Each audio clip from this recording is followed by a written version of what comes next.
get high from. Yeah, I'm catching, I'm sitting there, and all of a sudden, field umpire says, "Hi, we're a picture about the throw." I'm not going on. Some kid starts sprinting out the middle of the outfield.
Yvonne, can you hear me?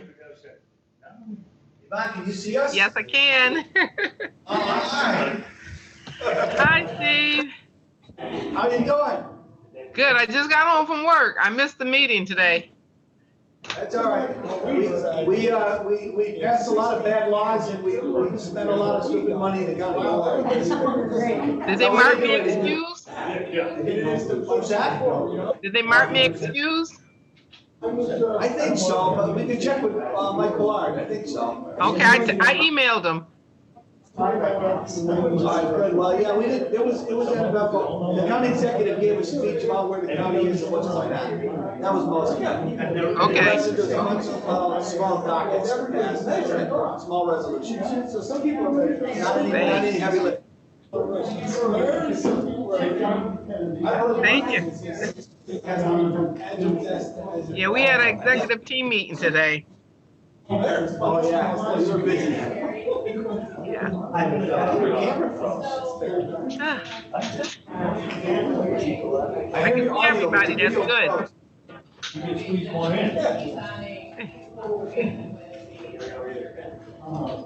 Yeah, we're being recorded. Yes. That's the worst for me. You're being recorded and broadcast live right now. Yvonne and I both serve on the county legislators. So she wasn't present, she wanted to know what happened at the county meeting. And I told her we just did some crazy things, but we didn't really do anything. It was a very slow day.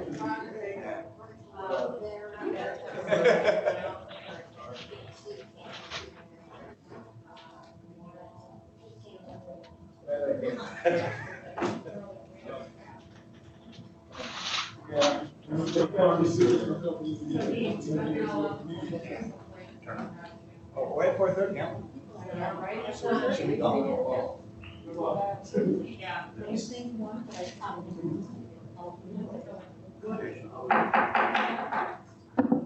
Hello, we'd like to call the meeting to order, and we're going to start out by doing the Pledge of Allegiance. And would Mrs. Anderson start us off with the Pledge of Allegiance? Allegiance to the flag of the United States of America and to the republic for which it stands, one nation, under God, indivisible, with liberty and justice for all. Awesome. Thank you very much. So we're going on to recognition. Dr. Kilburn, would you like to do the honors of pointing out the recognition? I am not aware of any recognition. Okay, no recognition. So today. we move. Very good. So then we go on to our visitors.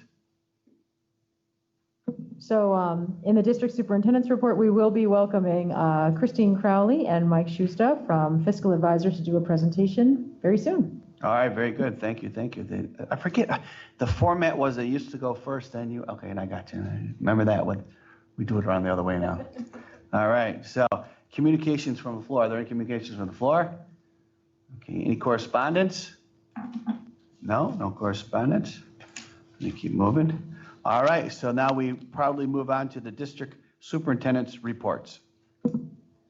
So in the cooperative board's facilities committee meeting,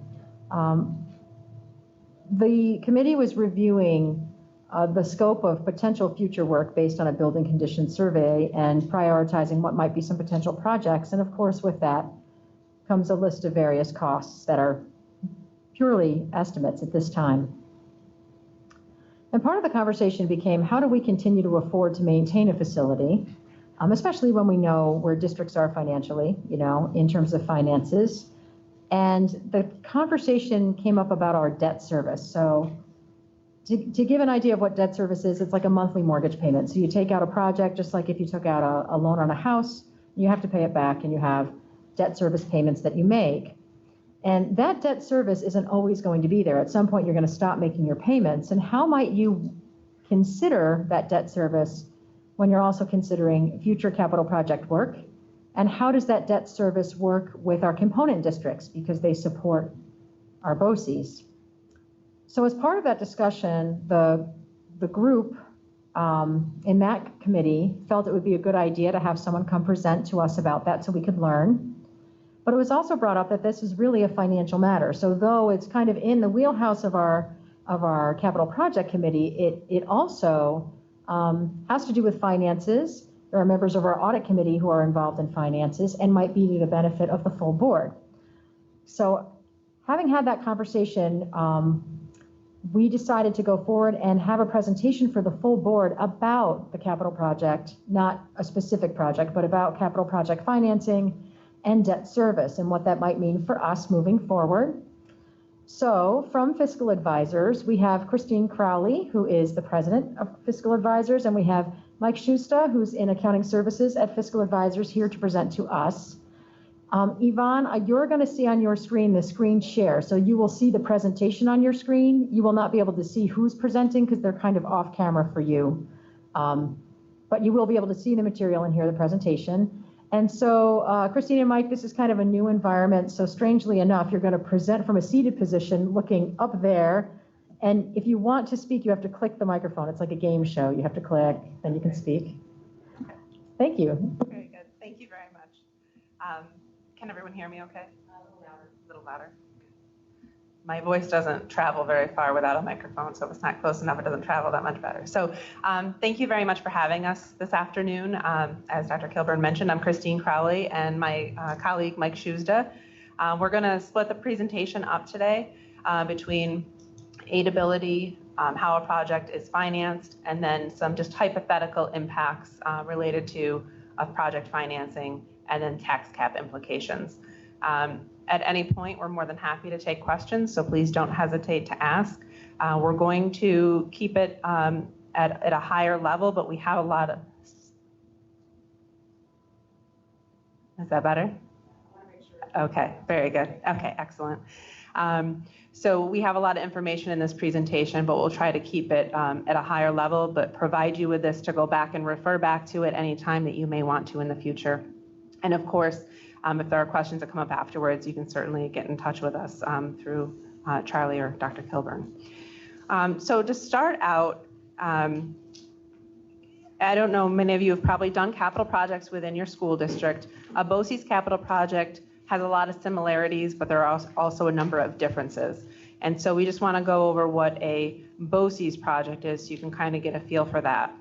So one of the most important pieces of building a project is you want to make sure that you maximize the aidability. So you want to make sure that you receive back as much reimbursement from the state as you possibly can. And by doing that, you'll be able to maintain a lower local share or a lower tax impact to your taxpayers.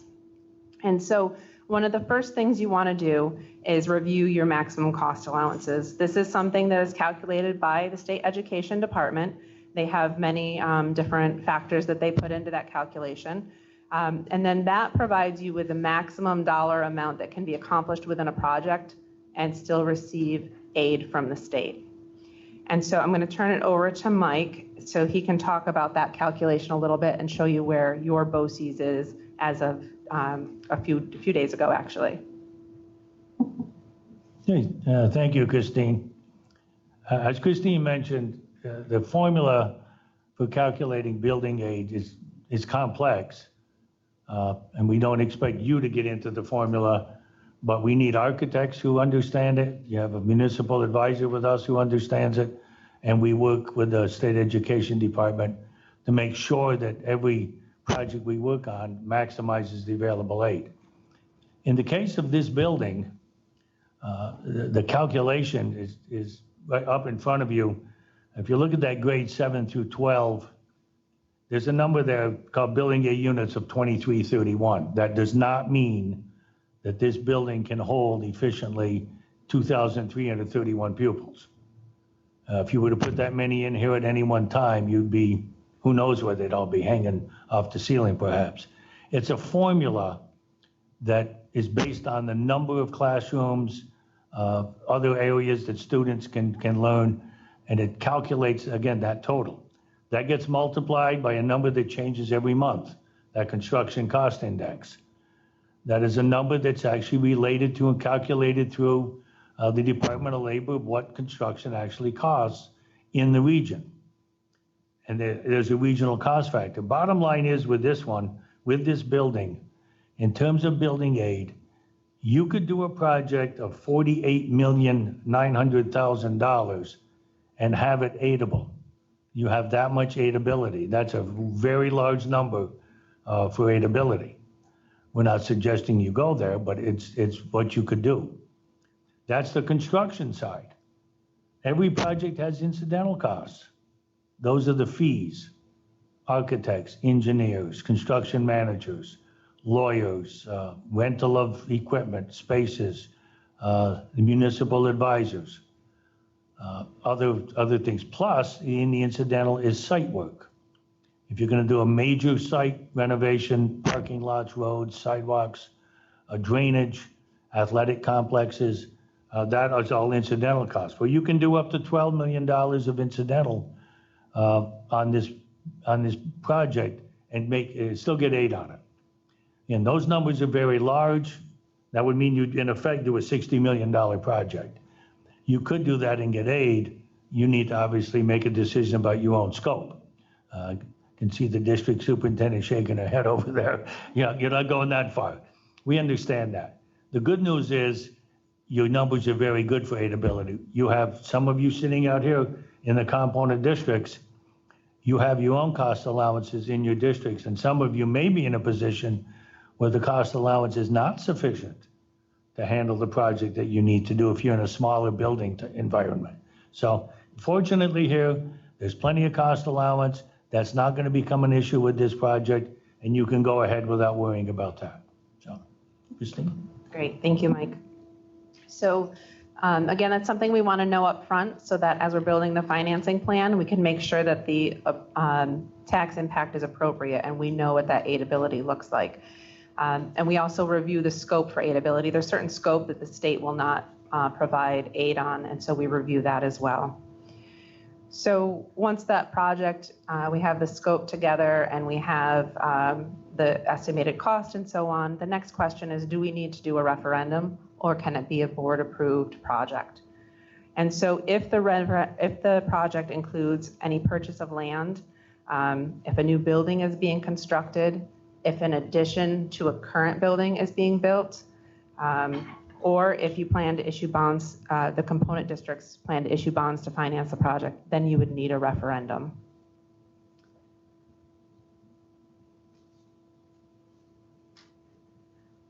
So next, with the BOCES project, there's two ways to issue bonds. One is through the Dormitory Authority of the State of New York, and the other is to have each component district individually issue debt to pay for the project. And so the project is broken up. Sorry, I have a fly that likes me. So the project is broken up by component district based on each district's RWADA. And that's the resident weighted average daily attendance. And that changes annually. So the percentage of the project as it's being developed may change slightly from when the final project is set out to be approved by whether it be the board or the voters. In addition, when you're thinking about financing a project, if there's a piece of the project that needs to be started earlier, certain financings can take time to complete. And so if there's a piece of the project that needs to be started earlier and there's cash flow concern from the BOCES side, then a revenue anticipation note could be issued for short-term financing.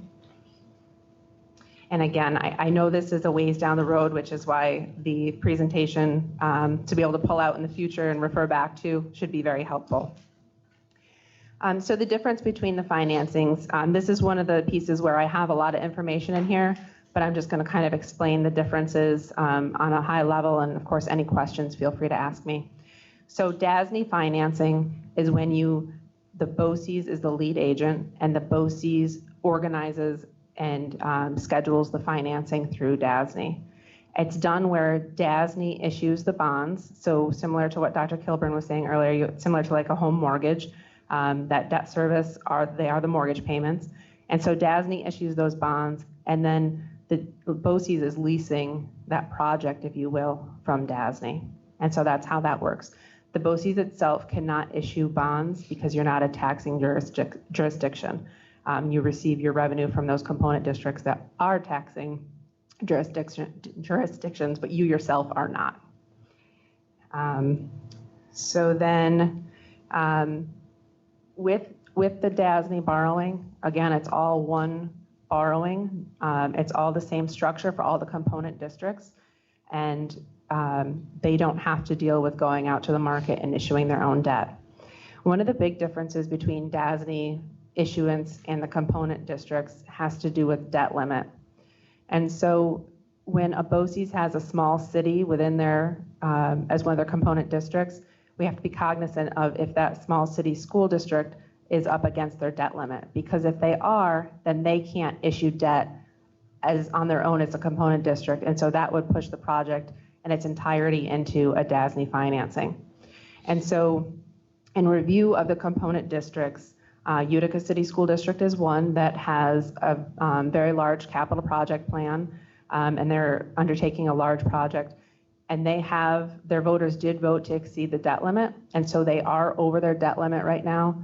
And so even looking out 10 years, they're still expected to be over their debt limit. So that would mean that the BOCES would default to a DASNY financing, because otherwise the city school district wouldn't be able to issue their debt to be able to fulfill their obligation. Oriskany also is considered a small city school district because they have a few parcels within the city. They do appear to have adequate capacity at this point, though. You may be asking me if we have to automatically default into DASNY financing. Why are we talking about both? There is legislation that's been proposed to change the way small city school districts' debt limit is calculated. And between now and when that project your project actually takes place, if that legislation comes along, that calculation changes, then component district financing could be back on the table. So I just want to make sure you're aware of both of options. And again, I don't want to go line by line out of respect of your time, but you can see the differences within the pros and the cons listed for the DASNY financing. And then for the component district financing, I mentioned with DASNY, it's one issuance. It's the same structure for all components. When you have component district financing, where each district's issuing on their own again, the district gets to choose what structure they have. So maybe they have cash on hand, and their share of the project is due to the BOCES over 2 years. That district can say, I'm going to pay $100,000 this year, receive aid on that, and then the next year, I'm going to pay my other $100,000, receive aid on that, and then I don't have to finance at all. I paid for the project entirely with cash. Other districts may say, I don't want to do a 15-year borrowing. I want to do a 10-year borrowing, or I want to do a 20-year borrowing, because that's what's affordable for my component district. So that's what the component district financing allows for. It is a lot more work on each of the component districts, I will say that much, though. And this just goes into more of the pros and cons between the component financing. And then another big question: if you've had a capital project at your district, you know that how building aid is paid back for a capital project is a very convoluted and tricky calculation, and timing is always a concern, and completing projects is always a concern. One of the nice things with a BOCES project is you receive your BOCES aid, capital aid, in the same year in which the expense is made. So whatever your debt service expense is through the BOCES project, you're receiving that BOCES aid back on that in the same year. So that's a very nice benefit to a BOCES project. The BOCES simply, there's a form that has to be filled out and sent to the state. BOCES administration takes care of that, and that will ensure the aid is received for each of the components. Now, before I start on this slide, I want you to know this is a complete hypothetical number. It's nothing that is, no architects or construction managers have given any estimates. It's just a place to start so that you guys can see what type of impact a project has. We're looking out 10 years, so you figure increase in cost between now and 10 years. 8 million is probably going to be a much smaller number 10 years from now. But I understand right now it may take a few of you back. So let's go through the top line. I'm going to use Brookfield as my example, if you're okay, and then each of the component districts can read down the column to see what your impact looks like. So this is an $8 million project. For Brookfield, there's BOCES aid ratio is 76.4%. We are assuming in our numbers that only 95% of the scope will receive aid. That's to be conservative because typically the state will find something that they don't want to aid within a project. And so we're just being conservative in that measure. Once scope is developed and known, we can revise that accordingly. So when we take that 95%, that brings the aid for the project down to 72.58. The district share of the BOCES project based on that RWADA we talked about earlier is 71,376. Then the average tax impact, and this is an average annual tax impact, is $1,726. And so on $1,000 of full value, that's about 2 cents. And if you have a $100,000 market value home and you receive a STAR exemption, it's $1.37 a year. And if you're enhanced STAR, it's 65 cents a year. And this is amortized over 15 years. So those impacts, that $1.37 would be each year you'd be paying $1.37. Okay. And again, being out so far on the timeline, we were very conservative on interest rates. The interest rate we put in here was 3.75%. If you were to issue today, excuse me, a 15-year bond, you'd be closer to about a 215, 220. So we added conservatism in here. We'd much rather err on the side of caution than be caught short. And while we love the low borrowing rates, I think we all hope our economy is not in this place in 10 years. So, so then we want to talk about the tax cap implications. And so I'm going to turn that back over to Mike, and he'll talk about tax cap. Up until last year, up until last year, a district could not use the BOCES capital exclusion in its calculation of its own tax cap. We argued all these years that that should be something that is excludable. It is debt service. There is aid that offsets it, and that difference should be able to be put into a tax cap calculation. Well, in the middle of the night, somewhere last spring, out came the memo from the comptroller's office saying, okay, we've changed the regulation and now you can exclude it. But they made districts go back and recalculate the year before as if it was excludable and made a nightmare of the whole thing. But the good news is that whatever the component districts have in this project, in terms of debt, in terms of the BOCES capital aid, that difference will be added to the tax cap on an annual basis for each of those districts.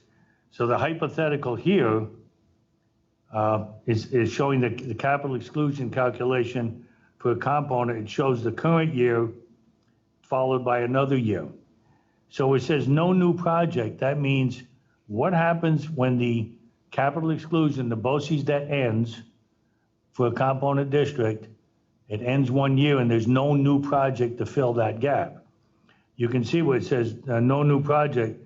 In current year one, the district is paying $25,000 toward the BOCES project. They're getting aid at 75%, again, hypothetically, of $18,750. So they have a capital exclusion of $6,250. The following year, when the BOCES project has gone away, and there may be a smaller project at BOCES with only a $5,000 payment, $3,750 in aid for a $1,250 exclusion. That district has a reduction in its capital exclusion of $5,000, which is in effect a reduction in the tax levy. If your capital exclusion goes down from 1 year to the next, in year two, your tax levy goes down the same amount. So that is all the more reason to make sure planning ahead that when that BOCES debt falls off, or in a district when any of the debt falls off, you want to make sure there's something else there to replace it, because otherwise your levy's going to drop. And then when you do need a project a year, 2, 3, 4 later, you've got to jack up the taxes to do it.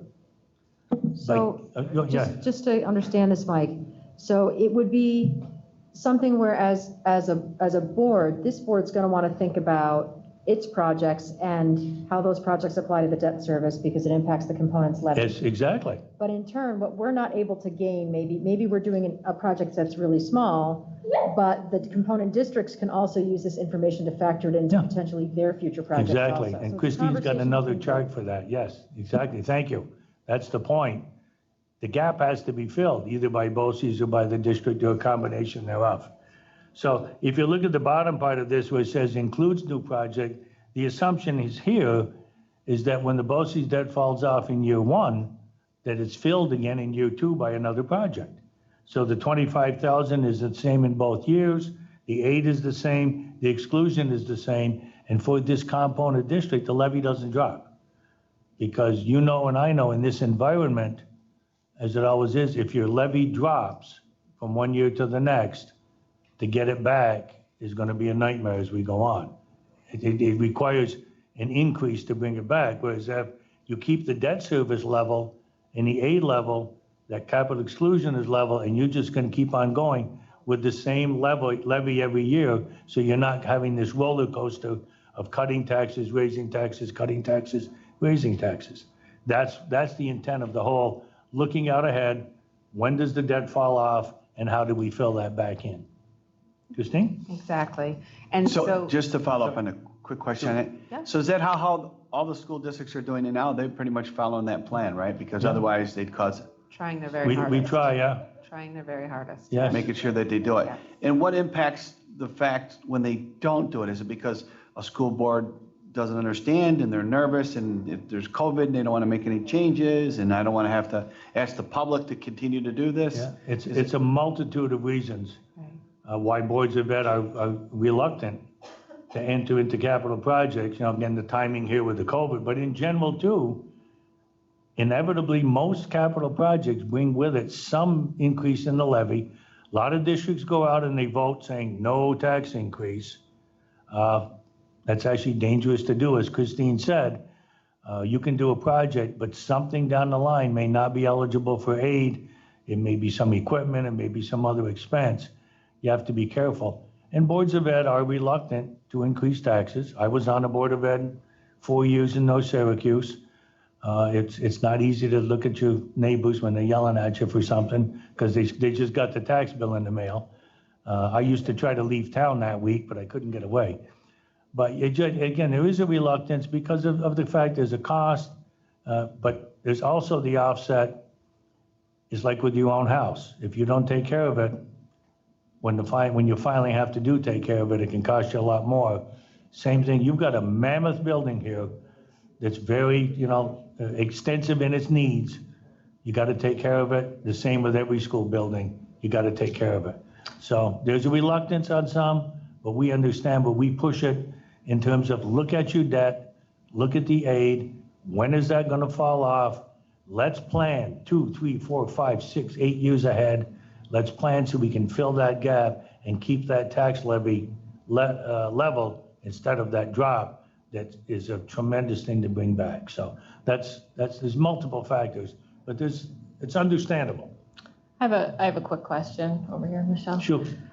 So in your hypothetical that you've laid out, have you accounted for, and maybe I'm not going to ask this question correctly because I'm not a numbers person, but we've been notified that we're getting our 20% reduction in funding from the state.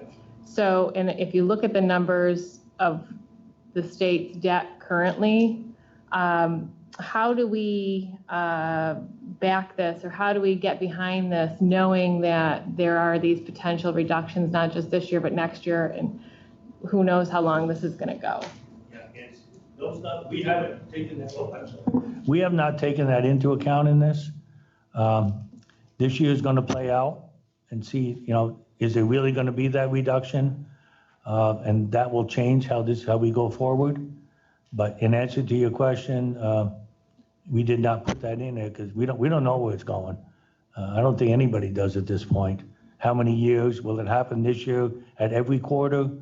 Will it only be 1 or 2 quarters? The only aid that's been deducted so far, Charlie may correct me, was just the July deferred building aid and the excess cost aid in August. I don't think anything yet in September has been hit, has it? Okay, so the BOCES aid, that was the carryover from June, when that was paid, that was withheld 20% too. Okay, I was not aware of that. So that is definitely a factor that's going to play in as this planning process goes out. So I'm not optimistic that, some magic fairy is going to come and replenish us. So with that said, you know, our hypothetical, I'm not in the world that you guys are all in, but, you know, and we have certain projects we need to get done. Mhm. There are nice to get done. There are, you know, really nice to get done. Do you have a grade as to where you are you know, thinking with our projects here? What you're comfortable, what, are we cognizant of when you go out and you're looking at our projects, that you're going to advise us with that in the back of your head? So can I add to that, Mike?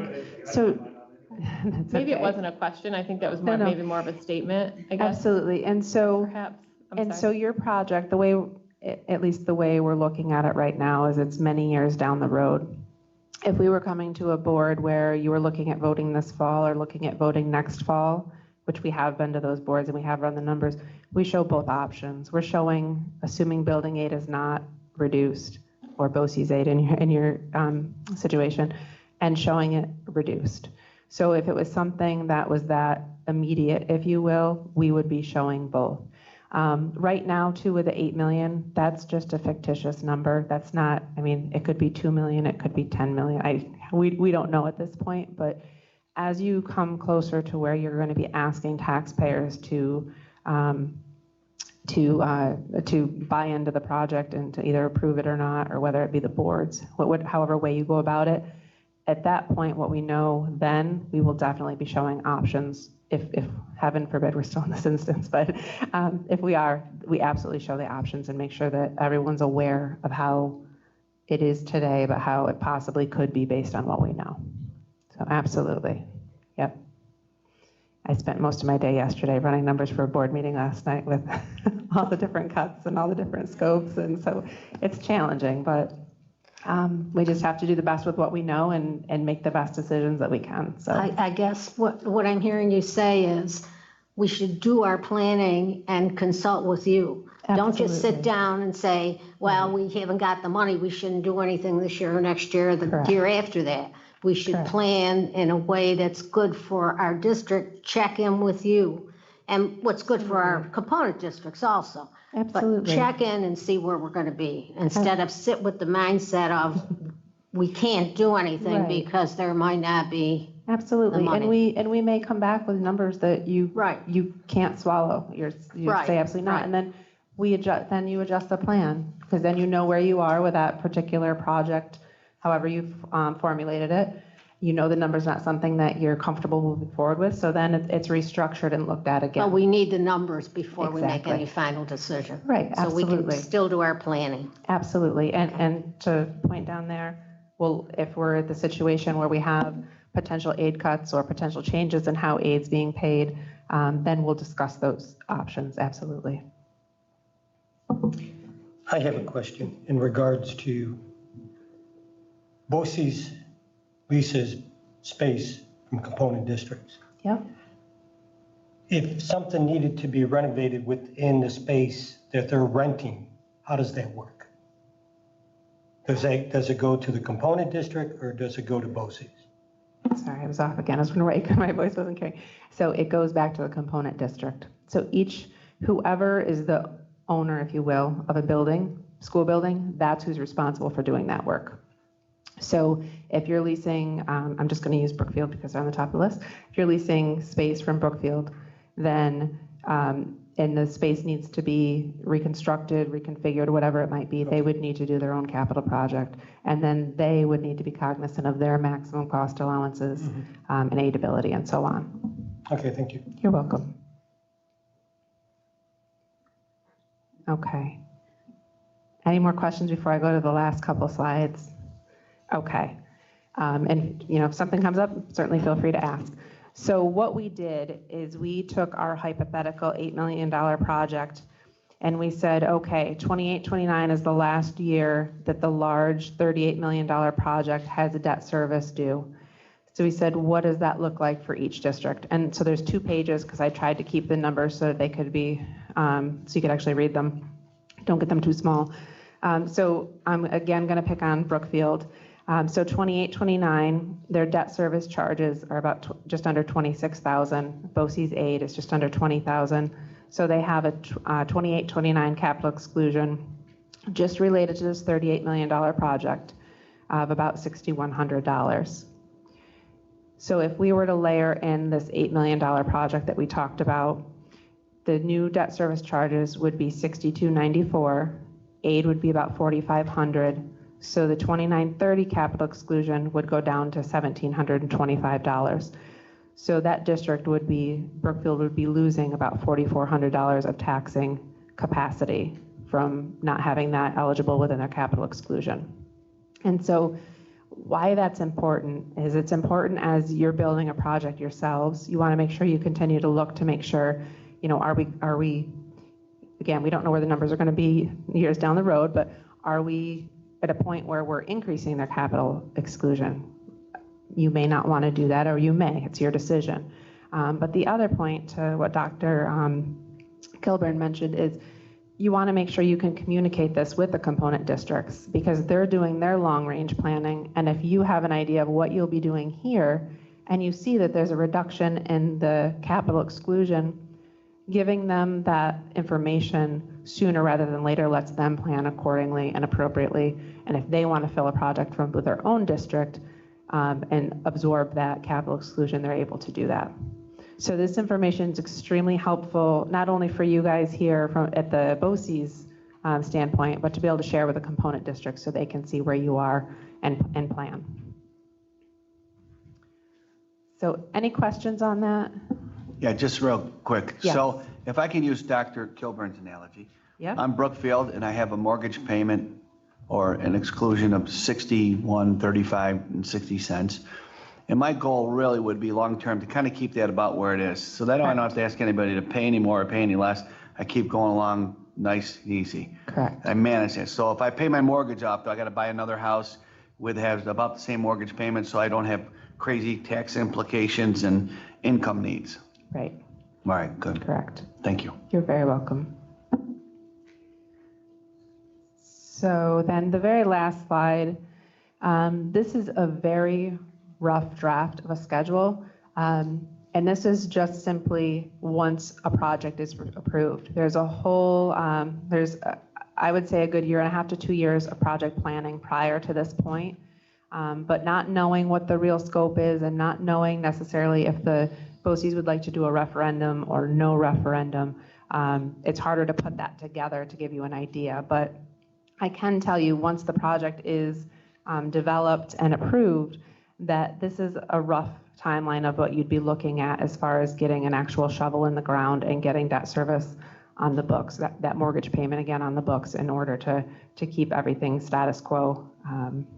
So you're looking at between January and July of 2027. That's when the architects would design and submit the plans to State Education Department, very similar to what you do in your own districts. We're giving SED a very long lead time, July to March, and that should say March 28, I apologize. That's when they're going to review and eventually give their approval. Hopefully that's going to be a little bit shorter of a timeline, but again, we're so far out in our schedule. Let's just be conservative and give plenty of time. Then March to June, we'd bid and award contracts. And then July of 2028, we can start construction. And I'm assuming that it'll be a 2-summer construction. It could be 3 summers, it could be 1 summer, but I'm just using 2 summers for this example. So that would give us July 2028 to have the financing in place to be able to fund construction. And that would result in the 29-30 fiscal year as being your first fiscal year of debt payments related to a new project, which is when you would like it to hit, because that's when the $38 million project is no longer there for payments to be made. It is retired. Okay, so I know we're talking a number of years out, but to Mike's point and to what the comments have been, planning ahead and knowing where you are at this point, things will change, needs may change. At least you know where you are at this point and what needs to be done in the not so far future. So if BOCES is doing a project, it has to be on this property. Correct. You can, Yeah, it has to be in a building that you own. right. You can't do work on other people's property. Yeah, you could purchase another building and then you could Yeah. do work on that building. That would fall under the referendum requirement. So if there was another building you wanted to acquire, you'd have to have a referendum, have the public vote from all the component districts. And then if it's approved, then you can move forward with the purchase of the property and do the reconstruction you'd like to do at that particular building. So then maybe, I'm sorry. So then maybe in the future, instead of like, the last big thing BOCES did was expand this building very large. Instead of Yeah. building bigger buildings, maybe they buy or build buildings in 4 different locations throughout a county to provide certainly an some option. regional services. Certainly an option, yes. I mean, there are schools that have merged and there are buildings within communities That you could purchase, yeah. and BOCES may want to expand that. I think you'd have good support from the component districts if you looked at that route to Russ. Very much so. Absolutely. And if it's a school-owned building now, excuse me, you're not taking a large building off the tax roll by purchasing it, so it's helping that component district by not purchasing another building that may be on the tax roll, which is Yeah, certainly so helpful. as we develop our long-range plan, I mean, that'll be some of the questions and, Absolutely. we may do a questionnaire within our districts to see what's out there. Instead of busing kids all over, it could be a regional approach instead of, Sure. so.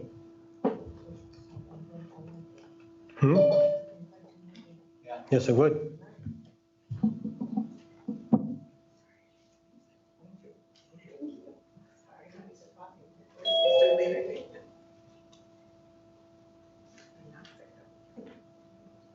Any other questions? Any other questions for anyone? I had one question, Tom, just if you can go back and just reiterate that new information about the tax cap and BOCES debt. You said sometime during the night this spring. Can you reiterate that again and explain that again? Correct. When the tax cap came in, a capital exclusion was set up as part of the tax cap. It adds to the base on the cap. But the only debt service that a school district could put in its tax cap was its own debt service for its own projects. So all of the districts that had BOCES debt service could not add that into their capital exclusion. So it was a penalty to the districts that they had this debt to pay. They were getting BOCES aid on it. There was a local share, but they couldn't tax for it, not within the cap. So it argued out for several years, and there was legislation passed. The governor would veto it. It went up a second year. The governor vetoed it. And all of a sudden, it was, I'm trying, I think it was about January, if I remember right. Here came this memorandum saying, good news, the regulations have been changed, and you component districts can take that BOCES debt, that BOCES aid, and take that difference and put it within your tax cap. Unfortunately, they made districts go back retroactively and pretend that they could do it for the 1920 year, even though they couldn't, and made it look like there was no real increase between 1920 and 2021. So they gave us that exclusion, but made us pretend that we had it the year before, so there was no real gain by it in year one. They gave us something with the right hand and took it away with the left hand. So what we had argued for adding in, they said, okay, you can add it in, but we're going to subtract it from the year before. It's there, but we never got that 1 year bump that we should have been able to get. So new projects that are brought on will get that bump. Yes. Will get. Yes.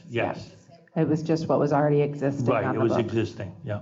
So for that reason is why we never heard about this, because it was a wash. It was a wash for most, in fact, for some districts, we have another BOCES that will remain nameless. They were just entering into the financing of a project, and we had a district that had a $4 million payment for the whole project. They had enough cash to pay it at once.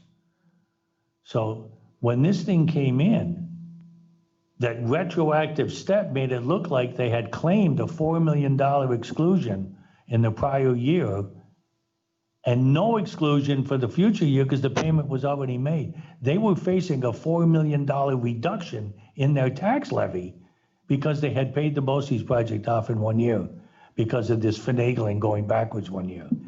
We were able to work around it, but it was not a good time last spring with some of these districts. But like Christine said, if there's a new project that will add in the future, that exclusion will come in. But we never really got the benefit of all those years of having BOCES payment and not being able to exclude it. When they added it back, they took it away at the same time. Can I ask I'm so sorry, Russ. Can I ask a quick question around that? So, imagine I don't know, District X. So I go back the year in 1920 and I recalc Yep. my exclusions. So basically, I'm not really getting any benefit, right, Correct. to the project that the Right. BOCES had for that. Now, if the BOCES debt service comes off, I'm realizing a true loss Yes, you are. of levy I always had. Yes. So since I never got the bump, right, I was this level, so this actually takes a bite out of Yes. people because they never got the bump. Right. Right? Yeah. Okay. That finagling made it look like they got the bump in 1920 when they didn't get it. So the bump to 2021, which was the same, really didn't raise the tax cap. It was a slick way of doing it without giving us anything. Well, right between us and them, we have to balance that for you because what can happen is this could inadvertently kick a component in the hind end Yeah. because they never realized the increase in tax level. All right, this is a dumb question, but do all the component districts realize this? Do they understand it? I mean, I know that's a loaded question, but I think about their own, but I don't know if they're factoring the BOCES yet. I think all the business. So I think the Yeah. business The board officials are aware of knows it. Yeah. Business Yeah. officials got on this Good pretty question. quickly. Yeah. We were doing some It songs makes- and dance around in the BOCES, I'm sorry. But New York State, ASBO, the business official organization, they got on top of it quickly. Questar BOCES, that has a service, or state aid planning service, they were out. So the business officials are on top. They understand. This, in this coming spring, there's no finagling anymore. The finagling was back into the 1819 year, 1920. So it'll just go forward from here with the BOCES exclusion. But as you say, if that BOCES exclusion drops, the levy will drop with it. Could you define new projects? Is it the vote, the date of the vote, or the, The actual debt. Yeah, That yeah. would be the new project. So Right. when the debt comes on the books and is actually okay, so paid that's when the out. debt comes out? Yes, Yeah. the first year of the debt payment begins that exclusion. Thank you. So am I wrong to say the component districts need BOCES to do a project to see the savings? So you can look at it two ways. That's the perfect way to say it, Dr. Gilbert. So if you're going to do a project and you know you have the capacity of tax levy because of the project that's retiring, the $38 million project coming off, if you're going to do a project to fill that entire hole, it's the BOCES prerogative, certainly. Of course, you need the agreement from the components, but it's something that you could certainly do. If you aren't going to fill that hole entirely, it would be in your component's best interest to make sure they're aware of what the decrease will be in the future years so that they can plan accordingly and do something at the local level themselves to make sure they don't lose that. And that's what Dr. Kilburn was getting to earlier about making sure that they're aware of the long-term plans and long-term impact of a project. So if I'm a district, I always have to put this Yeah. in real world. Yeah. So I'm a district, I got my 20% cut, I'm financially strapped, and I know that 10 years from now, I'm looking at a new roof, right? And our debt service, we're still on it, right? Because we had a project that wasn't synced with the BOCES project, and we're still making our payments. But if I'm aware that X amount of debt's gonna drop off, my share of it is gonna drop off 10 years from now, maybe I can start using some of that. So it's gonna be more debt service on my books, but it will be balanced in terms of where we're finding that money from essentially, right, in the budget?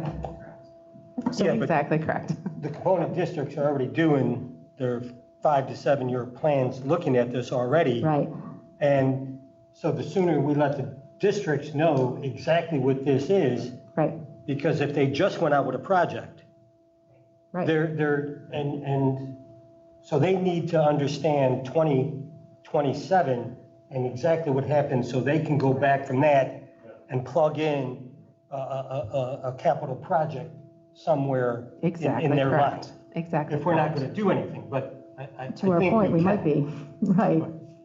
So like imagine that we need to do a $10 million project, or we anticipate that. We might want to go back, work with fiscal advisors, run what potentially those numbers would be and say, okay, look, you know, it looks like there's $38 million or $3 million a year of debt service coming off our books, but we need to kind of retain $800,000 a year for a roof project or whatever it's going to be, which returns, you know, which now that difference, which is off the top of my head, 1.2.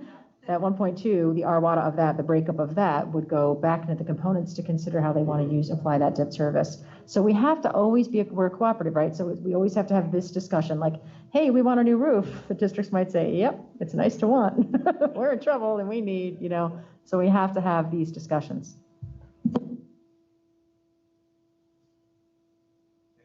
Any other questions at all? Thank you. Thank you very, very much. Very welcome. Thank you for having us. As you can, glad to hear. As you continue to develop, please feel free to reach out and we'll offer whatever services you need. That 2027 year looks very intimidating, though. It is. But if you plan, it won't be as intimidating, right? Districts are already out there already up to 2027, 2028. That's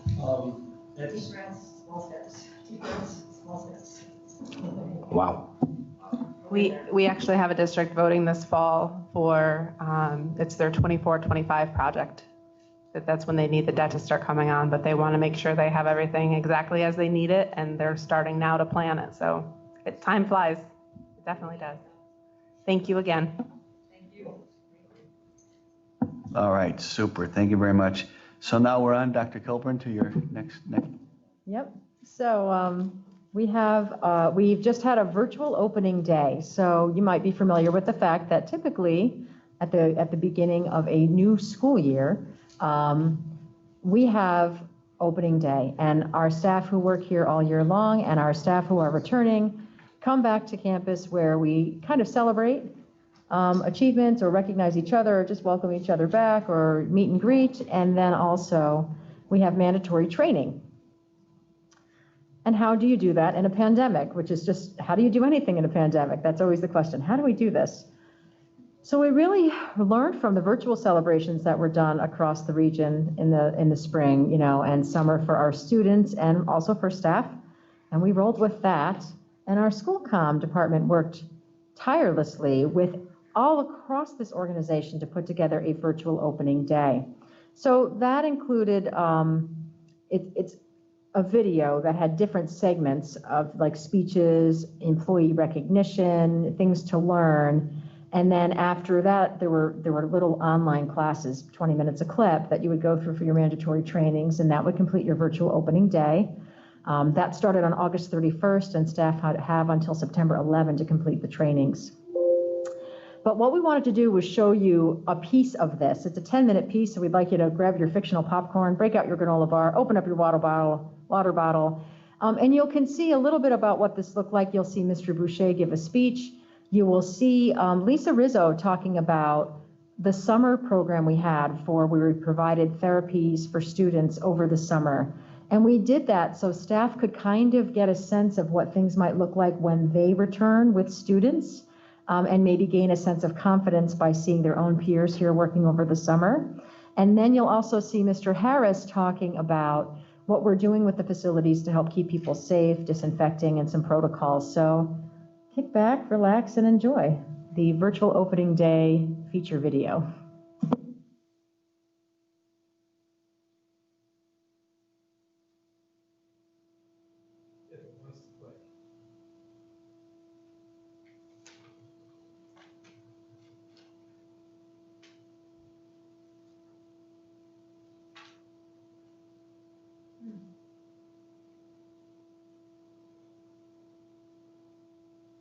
Last time you did this, you had to run it right in Zoom itself, did you, and not through the YouTube channel or something?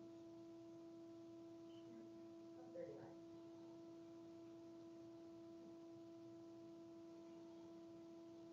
Hi, I'm Steve Boucher. I'm the president of the Cooperative Board, And I just wanted to welcome everybody back to a nice, great new school year that we're going to have. Some of you have been here through the summer, and thank you for all your hard work. And we're looking forward to a new school year. We know we're working through unprecedented times, and everybody's been working very hard to make sure that we can provide the best education and the best opportunities for all the children in our area. And we appreciate everybody's hard work, and we hope to have a good year, and the Cooperative Board appreciates everything you do. Thank you very much, and have a great year. Thanks.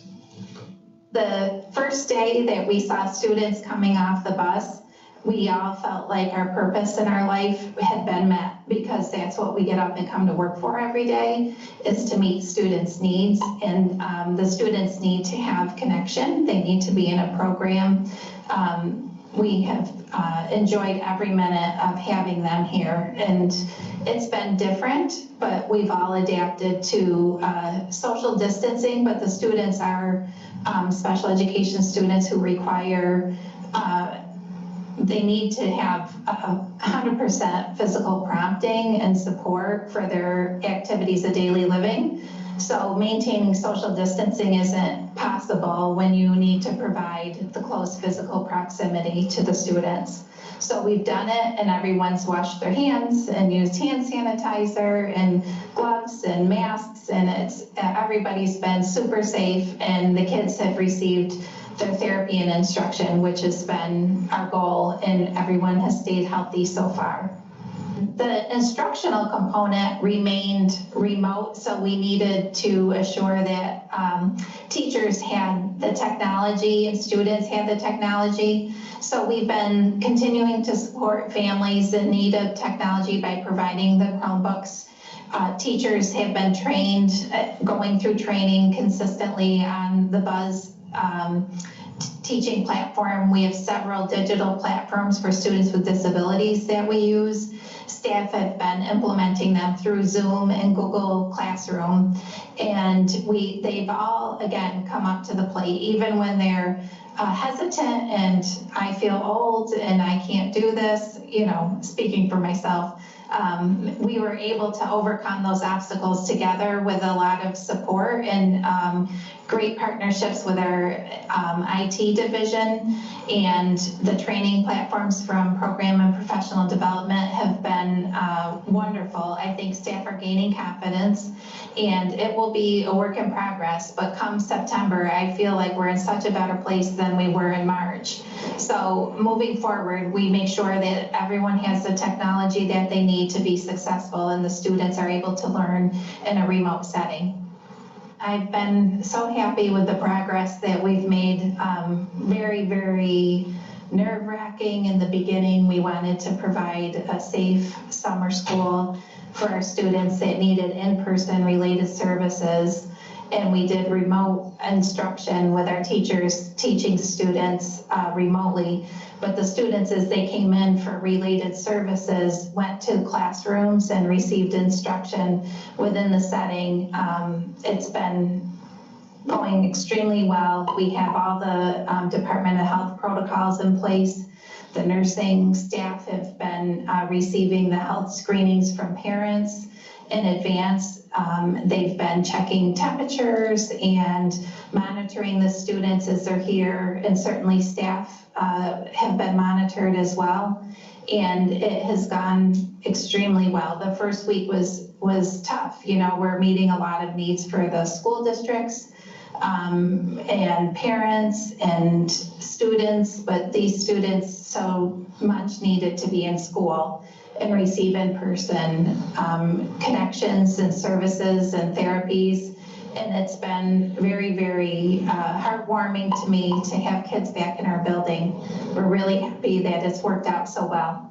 For student health screening, we have sent home a health screening questionnaire that has all of the standard COVID questions, and we did packets of 30 for the 30 days of summer schools, and it's a bright yellow piece of paper so that parents were providing that. We gave the option for them to give the screening completed to the bus driver so that the transportation, the bus drivers felt safe knowing the student had been screened prior to the student getting on the bus. And then once they get here, they pass the screening on to the nurse who assesses for temperature, and then just physical overall check, make sure they're healthy coming in. And staff, again, we have to provide 100% physical closeness, promptness. So they're greeting students off the bus and assessing right door to door. And so that has gone very well. If we receive a student who doesn't have a screening, we make a phone call home to make sure the student didn't have a temperature, or to make sure the student was assessed, and we complete that process. For staff, they're giving assurances prior to entering the building. So they're asked to provide us with the answer to the COVID questions, that they're assuring us that they're coming into the building without any temperature, cough, the symptoms that are typically asked. And that has gone well too. We have not had any staff illness, and we haven't had to send anyone home. We've been very safe to date, so we're very thankful for that. The staff, and myself included, were apprehensive.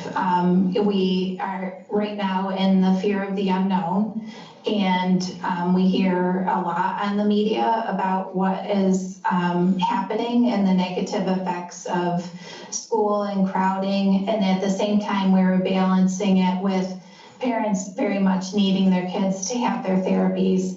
So I want to say we were brave. You know, we came back into something that we didn't know how it was going to go. We were very fearful and took every precaution to make sure it was safe, and it has worked out so well. All of the staff for our summer school are voluntary. They're not mandated to work summer school, so everyone came in wanting to work and wanting to be here. And that made a huge difference. I was so proud of the staff who chose to take the chance and to come in, and they feel comfortable. They have really risen to the occasion and done so in such a loving and embracing manner. They really have hit it out of the park. It's been a great summer. My name is Robert Harris. I'm the Director of Facilities here at the BOCES. The upcoming video is going to introduce you to some of the protocols that have been put in place here at the BOCES in response to the COVID-19. The facilities are being cleaned according to the state education guidelines. We have hired additional staff who's going through the facility twice daily, including our night staff, which takes care of them every night after classes.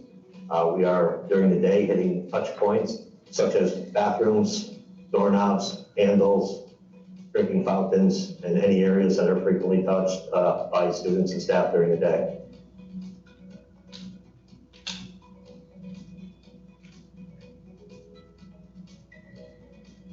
Remember to keep 6 feet apart for social distancing when entering the building. Help us stop the spread of COVID-19 signs are posted at every entrance. Remember to use hand sanitizer and take a mask if needed.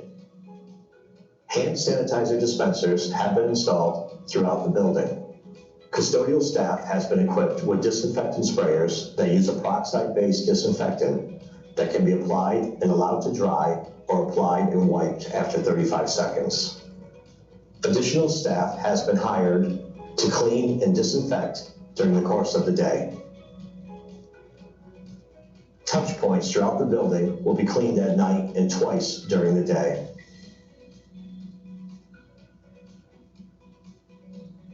Hand sanitizer and disinfectant has been provided in every classroom and office. We're using a peroxide-based cleaner, which is approved by the EPA to disinfect against COVID-19. Remember, it's going to take the entire team. We are all in this together. Conference areas and classrooms have been designed for social distancing. Sanitizer wipes have been provided in areas approved for their use.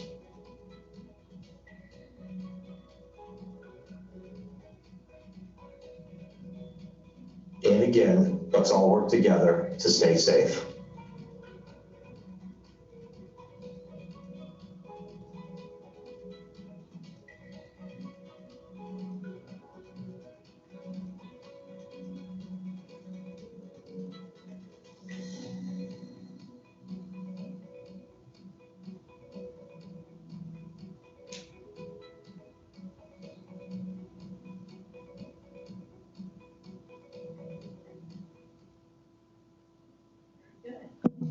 Yeah, so that was the part of the opening day video. That full video will be emailed to you. So if you want to see the speeches, if you want to see the employee recognition, so there were other parts of all of that. But we thought to pull those 10 minutes out, so you kind of get a sense and a feel for how things are right now in our COVID world. And I think seeing is believing. So we could talk about it. We sent home employee guidance, but there's something in the power of seeing a video that just kind of brings it home. Yes, Steve? So do the component school districts get that? I was impressed with a lot of that, especially where she spoke about how they were all, she was very honest. We're all very nervous, fearful. We were worried about it. We didn't know. And that's how everybody's feeling, you know, and you hear people in the community. I even hear people talking about they're concerned about sending their kids, and because they just don't know. And, you know, I'm watching this saying, boy, this would be good for more people to see, if possible, because it's being managed and you're having success. So I just think it was good. So if other people can see it, it would alleviate a lot of fears knowing that how things, I mean, watching the spray and the special sprayers, you know, I mean, you walk away with a degree of confidence that it's going to be okay or not terrible. Right. So you get an idea of what it looks like and how it could possibly work. And certainly it's something I think we could probably post, or I don't know that we can actually push it out though beyond our organization. Because of student images. May or may not be able to do that, but great thought, and maybe a good idea for the components though, that we think about how they could do something similar, so they could show their own component constituents, right? Well, like everything else, you're fighting a war against misinformation. I mean, as bad as COVID is, what adds to it is all the nonsense that happens out there. And if you can tell people really what you're doing, you know, if I had a child that was going to BOCES and I watched that video, I'd say, this is, you know, I feel comfortable now. So you just have to give them the real information. I don't know. So if they could do it, it'd be great. Next topic, next topic is the board retreat. So Friday, September 18, I think is the date, and Saturday, the 19th. Let me just pull up a calendar to make sure I'm getting that right. Yep, Friday, September 18, and Saturday, September 19 is our board retreat. So some information about that, you know, has been going out in your weekly updates. Right now, it looks like Friday afternoon and Saturday would both be here because it's an environment that we can certainly contain and have control of. In some initial discussion establishing the agenda for tonight with the board officers, an idea might be that we could spend Friday afternoon really looking at where are we with education. So if you recall in our previous retreat, we did a little PowerPoint kind of about what's going on in Oneida County and what's kind of on the horizon for schools and education today. And all of that was about 3 days before schools shut down for COVID and our world changed and our finances have changed and the outlook has changed and current practices in education have also changed. So a thought was that maybe we can spend some time on Friday learning about that and then having discussions about what do we need to have on a horizon in the future. For example, we just talked about a capital project and the impact of debt service on that. Certainly something on the horizon in the future for our organization. And how can we best serve as a BOCES to meet the needs of the component districts? Spending a focus on that on Friday from about, I think it was either 4 to 7:30 or 4:30 to 7. Yeah, I don't remember the exact times.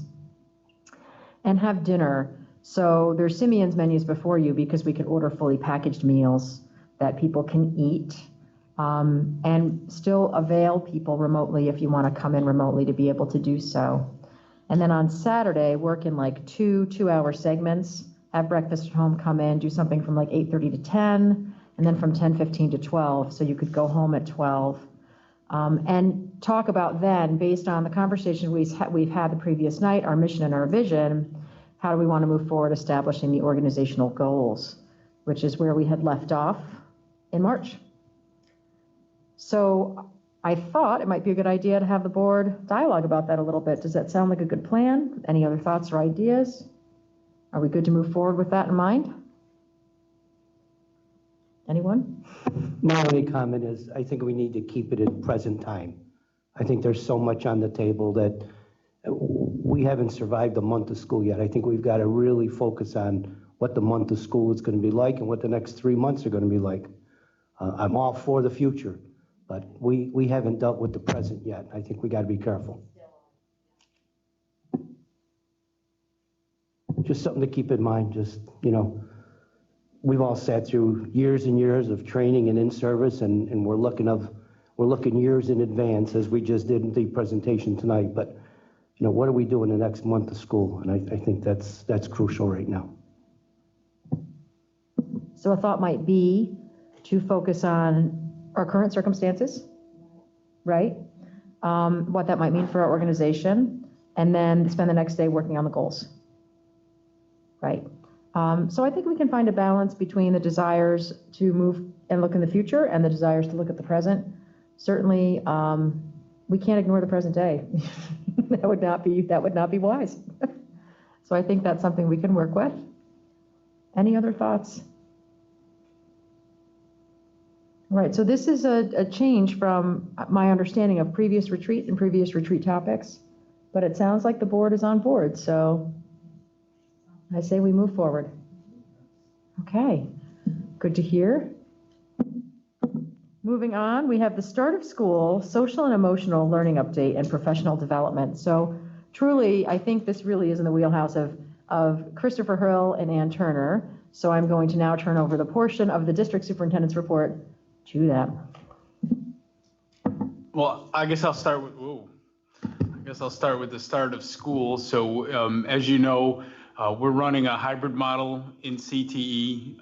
It's based on district's availability. So right now we're very much in this routine where we're figuring out who's coming when. Right now we are, because Utica is not currently sending with their fully remote model, that's actually a very good opportunity for us to transition in and to develop new procedures. So we're using 5 entrances. We have trained staff at 5 different entrances to get kids in and get them screened. Very much building on what you saw Lisa Rizzo talk about, the success we had on a small scale during the summer. So those are going actually pretty well. The screening is getting quicker and more efficient over the first 2 days. When the kids are in classes, you can see it, they're able to maintain and spread out, and it seems like a bit of back to normal. You can see kids working on things when you go through CTE. So that's going pretty well. We still got to get it established with the routine. In Bridges, we are 100% in person. So right now, we're screening. We're trying to make sure the screening is done correct. So it's very slow right now, but the goal is to slowly improve, but quality over quantity, to get it right. In the classrooms, things are going very well. As you see, a lot of the kids we have in Bridges require proximity for them for redirection and for different needs. But we have the PPE that we need. We have certain people with face shields. We have certain dividers when people need to be close. And in the classrooms, when you walk around, you can see it looks in some semblance of normal. Kids have masks on and it's going pretty well. And again, just seems to get better in every day. Middle Settlement Academy is also running a hybrid model currently, but with Utica starting the year all remote and New Hartford starting the year all remote, there's a lot of virtual learning going on up there right now. So they're delivering a lot of instruction virtually. Our STEPS program, which is our most intense needs special education program that's located up there, is 100% in person, and they're off to a good start. So across the way, our itinerant services division is out, starting in districts. As you know, those staff need to know the screening procedures for every district they go to and cooperate there. And we're working through the bumps and that, but that's going very well so far. So, could you tell us what every school district is doing as far as, you've got Utica 100% remote, and I know everybody's doing something a little different, and what is that implication? So I'm going to give you 12 plans. Yeah, it just basically, what's the implication of that to BOCES? So the implication for us is that for CTE is really the biggest implication. So, for our SPED programs and our alternative education, there's not as big of implication. CTE is the one that faces the real challenge, along with itinerant services. So because for David Staten to set up a schedule, we can't really look at a district and say, okay, you send us these kids this often and you send us this often. It just doesn't work. We have to be flexible. So our teachers, hats off to them, are able to create flexible groups. So let's say Holland Pagan can only send in the afternoons. They can send us both 11th and 12th graders. And if they're both there, we'll mix the group and figure it out. We'll work through mixed groupings, or we haven't done that before. So the real demand really comes on to the instructors. The administration's job is to determine capacity and determine how often students will come. Because what we are seeing is this interest to be here. So let's take Whitesboro is on a 1/3 rotation schedule. Holland Pagan's on a 1/4, I believe, rotation schedule. So when those kids are in person in their districts, they will bus here in the afternoons as part of their high school schedule. On the days those students aren't in school, they're driving here. So, we're working out with the districts to allow students to take their cars. We do that already, but we're tightening it up with high school principals, and we're getting kids on a regular basis because they want the hands-on experience. So it is quite the challenge, though, to answer your question originally, to work with 12 different component districts. It is quite the challenge. But that's, our way is to work with the component districts the best we can. Okay, you've got Utica going all virtual. For now, I think it's very important to say. Some students can drive. Can Utica students drive themselves here? We work with the high schools. We work with every high school on that decision. So Utica is currently 100% remote, and we're supporting all their kids virtually with CTE. And in 4 weeks, when they reassess, we'll work with them on that. They're not the only one. We're not taking Utica students, secondary students anywhere in the facility, but it's not just them. So they're not the only component districts that do that. Some districts aren't as comfortable with their students driving. So it's more of a liability issue than anything else. So to follow up on that a little bit, like New Hartford, fully virtual, 6 weeks. Utica, virtual, 4 weeks.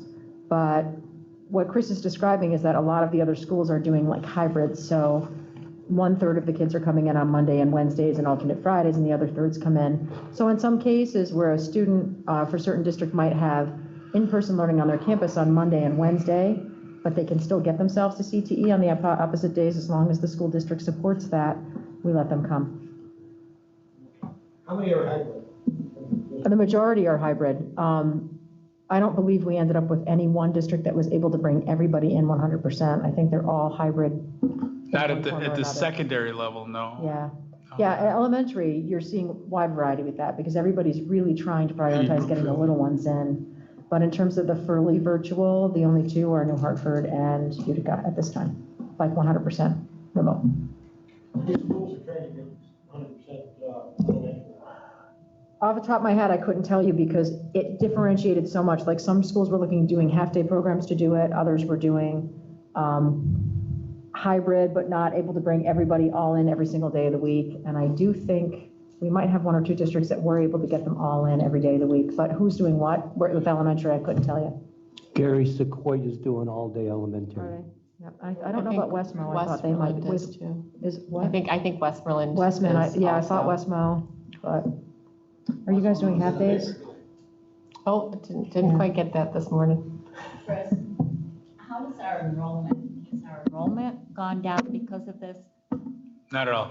Oh, okay. Not at all. I mean, all of the districts that are virtual or hybrid are, from what we're hearing and talking to them, this is a graduated plan. So this is the start, so no, the enrollment's been great. The districts have been unbelievably supportive. What They've been are, great.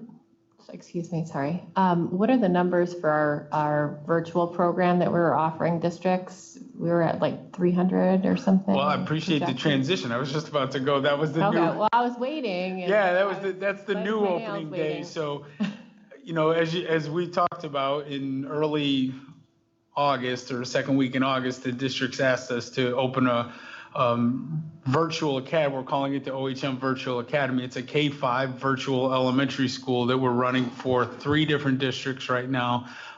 Sequoia Valley, New York Mills, and Whitesboro. We have 214 students enrolled. That number has fluctuated significantly since signups, up and down. Up until today, they're still changing every day. We hired 14 teachers in two weeks, a week and a half. We hired 14 teachers. We had them trained. They were trained in the Buzz platform, in all the Google Suite, and in the use of Zoom. We're trained in that. We established a schedule. We brought on a retired principal to help us kind of get it going, which has been wonderful. They probably, what I'd like to say about it more than anything was it was an all hands on deck effort by this BOCES. So we had, Scott's division and Ann's division and Charlie's division, everybody's, between getting these people hired and getting them the training and the curriculum, getting them the training and the technology, getting them the technology, and pulling it all together was a full sprint for about 2 weeks. But it was a good example of what the organization is capable of, and we've had a couple successful days so far. So depending on, it's new and it's quick, fast paced, but it's been a great experience. And like I said, I'm surprised that we're at 214 today, I believe 214. I want to point out that, in that whole idea, if it takes a village, better together, all the work across the divisions to make this happen was significant. It can't go without saying too that we do have to give some props to the Teachers Association also, because there's ongoing negotiations around that, the change in working circumstances. This idea has come up across the state and hasn't succeeded, and wasn't always to be able to happen. So really, you've got a lot of people in this organization at multiple levels with multiple perspectives who are all trying to look at this and do the right thing for children. I really am exceptionally proud of that. And I've got to give kudos not only to the organization, but definitely to Mr. Hill, because trying to lift off a program like this and hire that many people in such a short time is no easy feat. So props to the BOCES as a whole on this one. Mr. Hill, it may have been inclusive in what you said earlier, but could you mention something specific about P-TECH? Oh, I can't believe I forgot P-TECH. Thank you. So P-TECH follows the CTE model because they're in the same. Now, again, the advantage that P-TECH has is that their advances in digital instruction are probably, I don't mean to brag on their behalf, but they're well ahead of everyone. So, they're ready to go, whether kids were remote or hybrid or not, but they're working on the same exact format that CTE is, that they can accept kids when districts can send. Again, it's a full day program, so it's a little bit different, and a lot of it is very dependent on busing. So it's been they're ready to go, and their biggest challenge has been their students that are at MVCC all day. So they have to be, when you get into your final years of P-TECH, your whole day is on the MVCC campus. So we have staff deployed over there to help kids navigate. But again, just like an itinerant employee, those kids have to be ready if they're coming here to the campus to do our screening. And then when they go to MVCC, they need to do that screening. And it's a brave new world for them. But all of P-TECH and CTE, a lot of this, we're trying to reframe the discussion around COVID procedures as job skills. If they left, if a student left our cosmetology program today and was working in a salon, they would need to know these procedures, not just to protect themselves, but to protect their business and all of that. So we've been having a lot of discussions about how do we reframe this discussion around safety procedures to job skills. And throughout our programs, whether you're a mechanic or in conservation or anything, it's going to be part of their work for a long time. So. Yep. I just have a quick question on the OHM virtual program. Are we charging districts per pupil? Are we charging, is it aidable, and how much? Because we've never really discussed that. So the base cost is $6,000 per student. That's when I say the base cost, and yes, it's aided the same way as distance learning. It's actually in a distance learning COSER. Okay. So it is a distance learning program, similar to Mandarin Chinese, except there's a lot more time in it. So that's the base cost. There are itemized cost stacked on top of it if we're providing the service. If a student in the program needs speech therapy, if the student in the program needs a resource room, or if the student, different AIS things, we're trying to stack those costs itemize them on individuals as I work with superintendents, because we don't want to socialize something that may be for 4 or 5 kids. And Charlie's gonna figure that all out.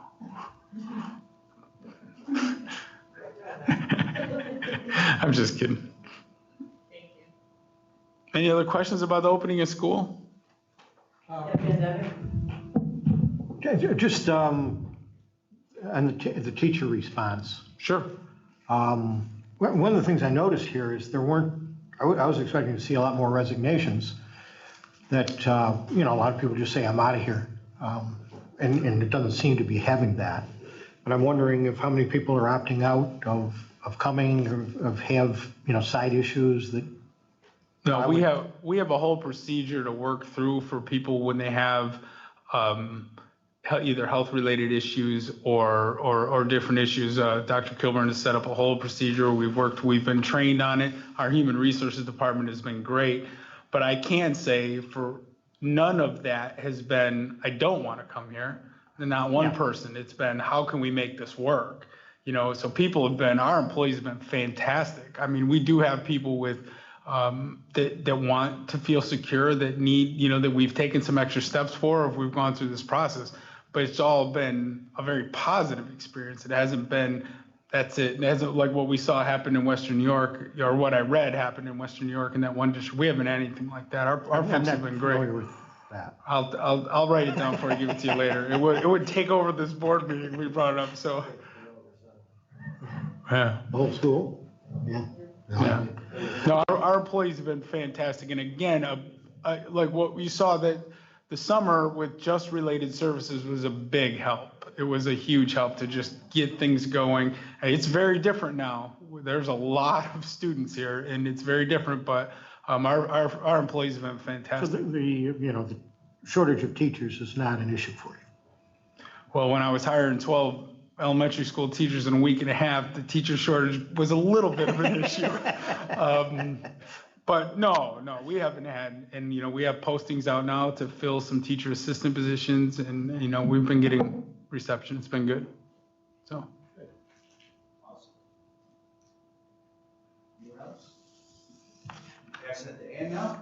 Well, certainly, we can talk a little bit about the social emotional components of what we've been doing over the past few months. Just to give you a couple examples. We have had from our PPD staff, we created a You First social emotional learning for adults learning module. And that is a self-paced unit. And the course has been run 3 times now, and it has been maxed out every time. So we're going to be running it again. And within this course, we have participants from the districts and of course, participants from BOCES. And now we are getting requests from individual districts saying, please create this course just for my district. So it's just for Remsen's teachers. And of course, one of the tenets of social emotional learning is that you need to take care of yourself. You need to have self-awareness before you can effectively deal with other people's needs around social emotional learning. So our staff worked hard on that, and it's been very popular. Also, they have created a course entitled 5 Competencies. It is a 5-part series around the competencies of social emotional learning, also available to our BOCES teachers as well as districts teachers. We have one district, Riscony, who has begun the series as the entire faculty. So I think that's also been successful and will continue to be very much in demand. So those are a couple of examples of what we've been doing as a whole. Additionally, Mr. Hill's Division of Instructional Services had the opportunity to take part in a week-long series of workshops that were all taught by teachers from his division. which is always great when you can have peer-to-peer interactions, extremely popular. But within that series, there was a course entitled Trauma-Informed Educators and another entitled Social Emotional Learning, Supporting Students and Staff During COVID-19. An incredible amount of registrations in those courses. So I think very, very successful there. And I think we probably want to go on now to your week of workshops so that you can give them a little insight about the things that were offered and the number of total registrations. Sure. So, one of the things that we targeted in instructional services, since March 13th really was, we knew that coming into the school year, that we had to get some training done, that we had to have our folks prepared for a number of different possibilities and options and different approaches. So the principals and I were talking all summer, and I was working with Ann and Scott, and one of the things that we quickly realized is that we have expertise right here amongst our own staff. So we have some great trainers at IT and PPD, but we also have teachers in this building that have been walking the walk and leading the way on both social emotional issues and on technological issues. So what we did was, the principals, and I have to give credit to the principals, is and the assistant principals, they really reached out to all of the staff and looked for people that would be willing to come in or not come in, but virtually offer workshops for their coworkers. So we had 9 different workshops, was it? Offered multiple times during the course of a week for our teachers. We had a total of 720 registrations from our staff. So that would mean if I registered for 4, that would count as 4 registrations. So we had a great participation in getting our kids ready. So some of the trainings where I'm just going to list them off, how to use Buzz, the basics for using Buzz. We're asking that our staff implement that with fidelity in most situations. So there was an introduction to Buzz. How do you live stream? How do you record instruction? That was a whole different workshop on just how to live stream. We have teachers that have been doing that for a while. We had one called Zoom into the school year. We had a teacher who just knew Zoom like the back of his hand. So he brought people in, taught them how to share the screen, it was a great session. How to give assessments in Buzz, how to use external resources, more advanced options with Buzz, how to use School Tool to help yourself in this new COVID-related. School Tool is the student management system, how to use that in a COVID-related world. And then there was trauma-informed educators. As you know, we have many licensed social workers that work with us that are experts. We have a whole trauma-informed team that works with us just internally. They turn that training around. Learn the basics of Pear Deck, which is something I need to take because I don't know what that is. It's technology. I know it's technology. Social emotional learning, supporting students and staff during COVID-19. And we had 8 different instructors providing all these workshops. It was just fantastic, really, the amount of people that we got ready in 1 week's time before school started. And again, I got to give a lot of credit to the principals, and we have an assistant principal named Michelle Hall who coordinated everything, scheduled it, put it together. Scott helped us with the technology and helped us get the registration set up. It was just a wonderful week and a real demonstration of building internal capacity. It's like, the term that I like, that we grew through that. Like we built capacity to solve problems and to train each other. So it was really, really powerful week. So to conclude, I thought this might be of interest to you. From June through September, between Scott's division and my division, we offered 153 workshops and had 1,830 registrations. It's pretty impressive.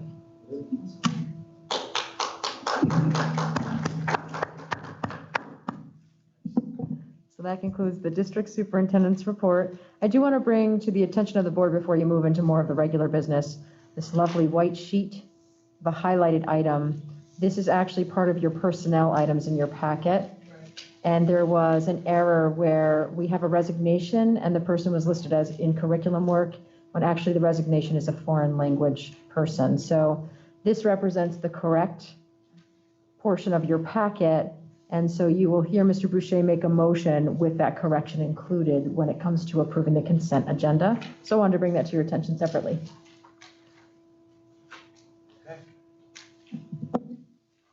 Thank you very much. With that being said, we'll move along to section 7. We need approval for the minutes for the reorganizational meeting of August 12, 2020, and approval for the special meeting for the minutes. What's that? No? Okay. Special meeting minutes of August 20th, 2020. Can we get a motion to approve that? Moved by Mrs. Hartman, second by Mrs. Corbin. And discussion, hearing none, all in favor, say aye. Opposed? Okay, motion carries. Now we're going to move on to the, need a motion to approve the consent agenda B, C, and D with the correction of item number 7CB 1-2, correct? 2. Mr. President. Yes, sir. 2 items. I don't seem to have that white sheet that Dr. Kilburn's referring to. Is it in a pack? Oh, thank you, sir. Appreciate it. Point of information on the consent agenda, reserving the right to object, and I won't object, I think I'm supposed to say. On page 209, there's a reference to Kate Dorr. Kate is already our employee, so I don't quite understand why we have to have action in the personnel report regarding her. Page 209, I think we're approving Kate for something to do with probationary civil service appointment or something.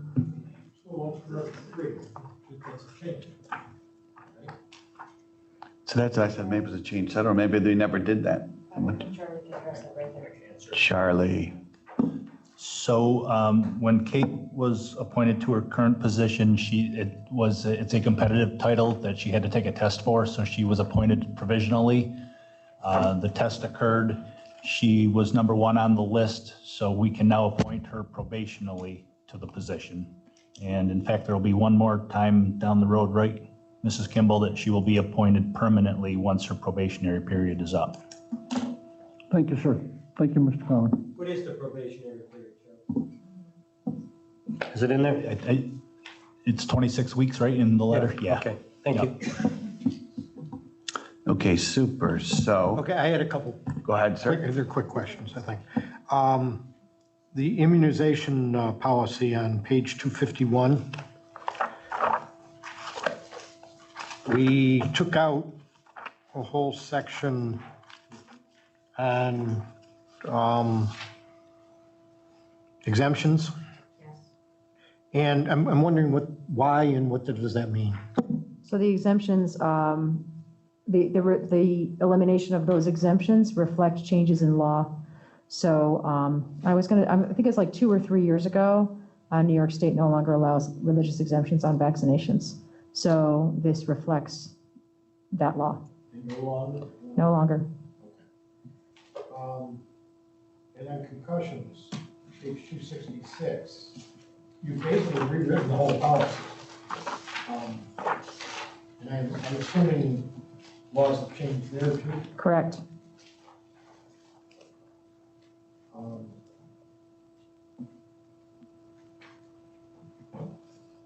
The whole policy is rewritten. I can't really, it's difficult to figure out what we're saying now. So that. Same thing. The approaches to concussion management and concussion protocols, all of that has changed. So when the attorneys met with us in the policy meeting, they explained that this is to align to the current law. And these are the recommended changes in order to do so. Okay, do we have a training policy on this? For the staff to understand what all these changes are? I mean, this is extensive. Yeah, so there's procedures that go along with it. So it's not a training policy, it's not training about the policy per se, but on the procedures that must be followed if a student has a concussion, and yes. Much of this is done under the purview of our medical director, working with the nurses. Physical education teacher and nurse. Yep. Yep. So there's procedures that they follow. So if a child, let's say, has a head injury, their ability to participate in physical education wouldn't be allowed until it's a release from the doctor for that. And yeah, so the phys ed teacher would have to know if the child begins to exhibit symptoms of concussion and what those symptoms are and what they would look like, how to then refer back to the nurse, to the medical director for further evaluation. Okay, and they also assume policy is catching up with the reality, that all of this is, the training is taking place with everybody that's. Correct. Yes. Okay. Yes. That's it. Mr. Boucher, further question. Following up on my friend, Mr. Nelson, we have at our place a policy 1002, and it's also included in the booklet. So would you please clarify which policy we be voting on to approve or not? Will it be the one at our place or the one that's in the booklet? So the reason that an additional copy of policy 1002 is on your table was that it's included for board discussion tonight regarding the use of outside agencies in our public facilities. So either way, it's the same policy. We just pulled that copy out on the table to make sure that we had discussion around it. But the policy as it stands is up for board approval herein. Thank you very much. Welcome. Okay. Yvonne or Mike, do you have any questions? I just don't want to move forward without respecting my people zooming in here. I don't want to forget you. Okay.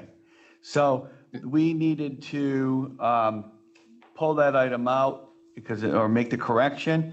So now we need a motion to go ahead and approve those consent agendas, B, C, and D, in spite of those changes. Moved by Mr. Stewart, second by Mr. Nelson.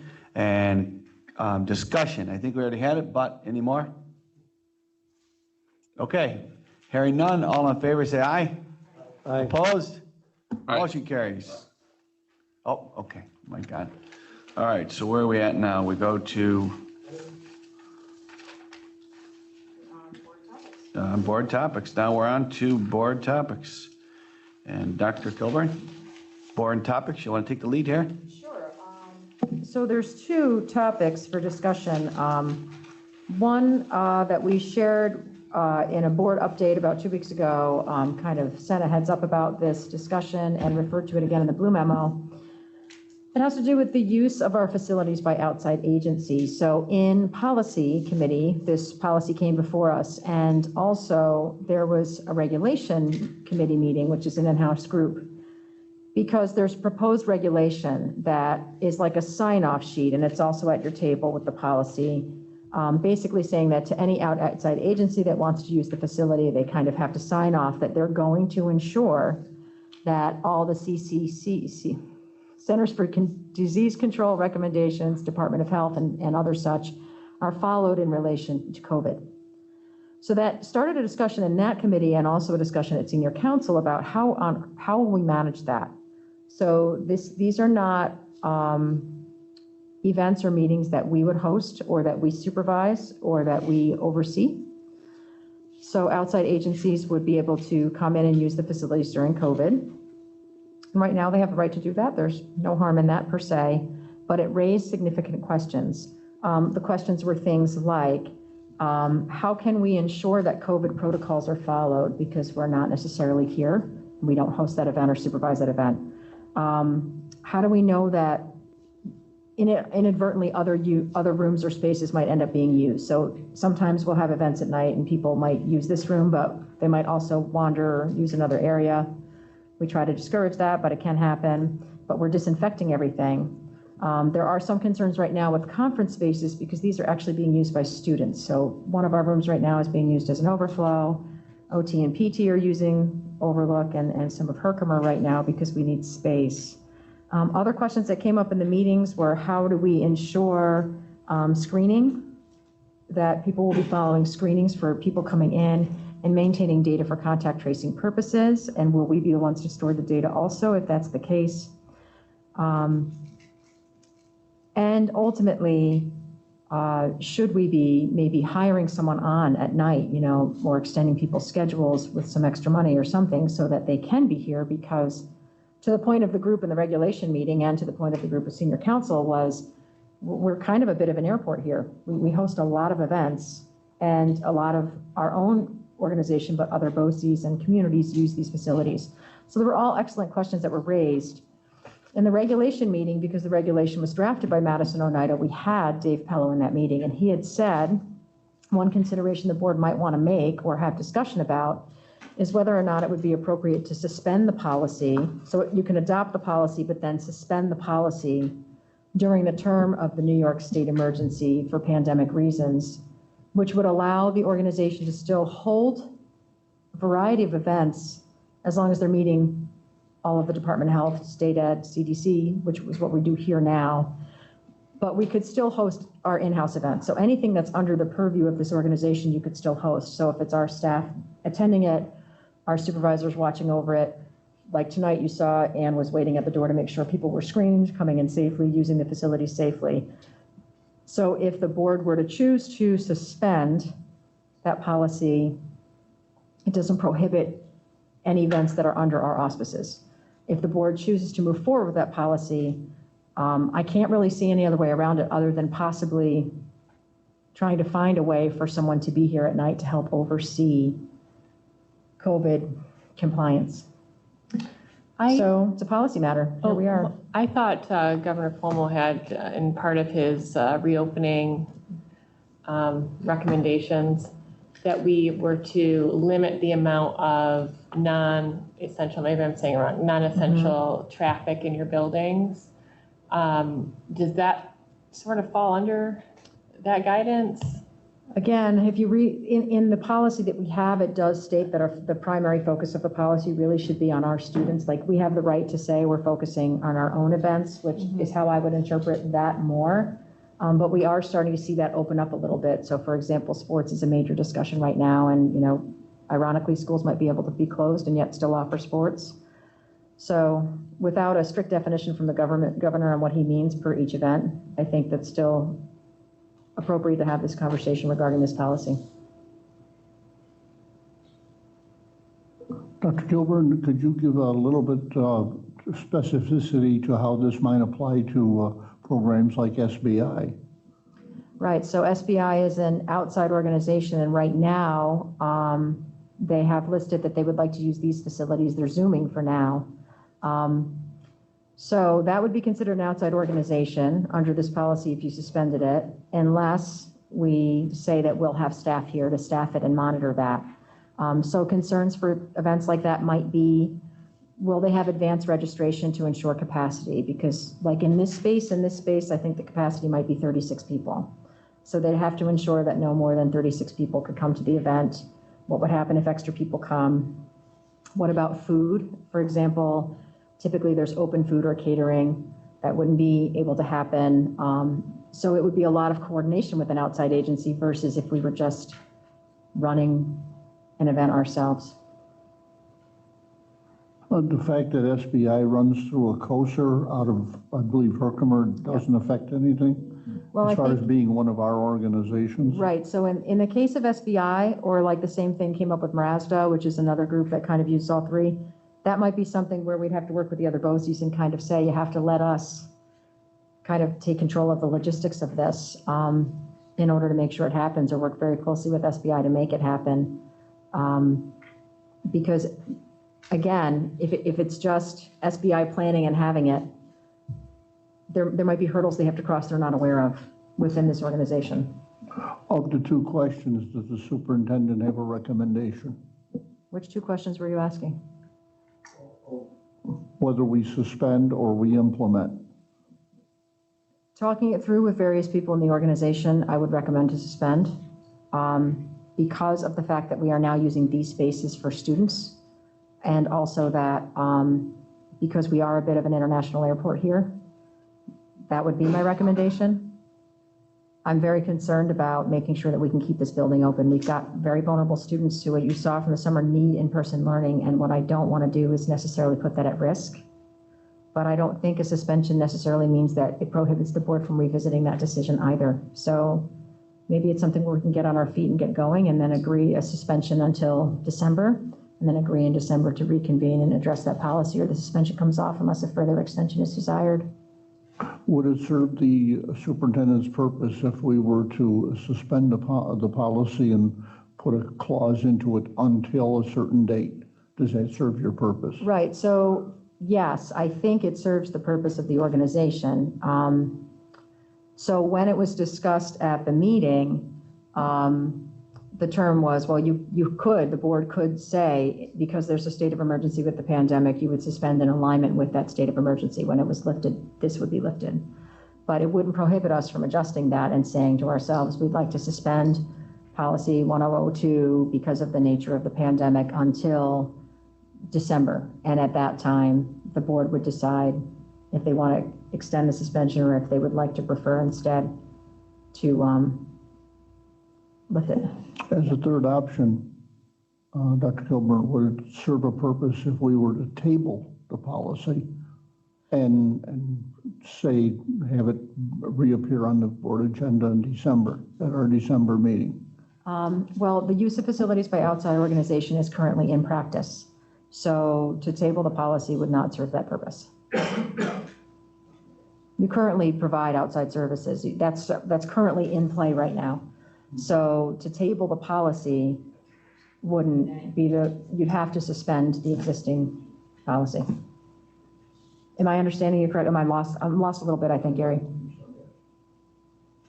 I mean, this is when Dr. Kilburn brought it up, I mean, this is a scary issue. You think about how hard you've worked to make this building safe for the kids. And then if you have an event, you can't control what's happening out there. You know, my wife always says, Steve, you look at things too positively. You got to take a look at things and think what might be the worst thing could happen.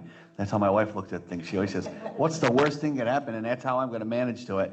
So, I mean, if you fill this building at night with a bunch of people from the outside, I don't know. All I have to do is touch a couple of the wrong things. And next thing you know, your kids, it's like when one person plays with, glitter, everybody gets glitter on them. So that's COVID, it's up to, I think it's smart. Personally, I think the board can all decide, but you know what I mean? Yeah, you can't, the one person plays with glitter, it's glitting everywhere. So, I read that online. That's not original. I stole that.